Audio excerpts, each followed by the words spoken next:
తొందరగా బస్సుకి టైం అయిపోతున్నదా. వస్తున్నానండి. బస్సు ఆల్రెడీ వెళ్ళిపోయింది.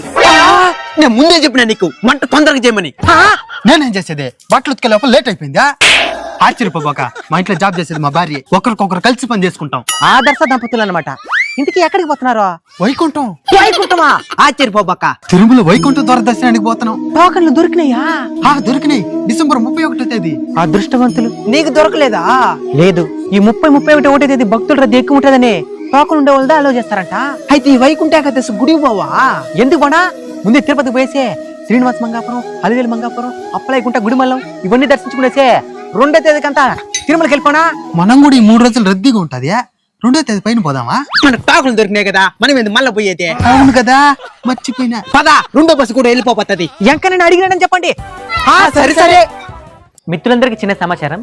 తిరుమలలో వైకుంఠ ఏకాదశి సందర్భంగా డిసెంబర్ 30 నుంచి జనవరి 8 దాకా దాదాపు 10 రోజుల పాటు వైకుంఠ ద్వార దర్శనాన్ని భక్తులకు అందించబోతున్నారు. ఇందులో భాగంగా డిసెంబర్ 30, 31, 1 తేదీలలో భక్తుల రద్దీని దృష్టిలో పెట్టుకుని స్లాటెడ్ సర్వదర్శన టోకన్లను ఆల్రెడీ అందించడం జరిగింది.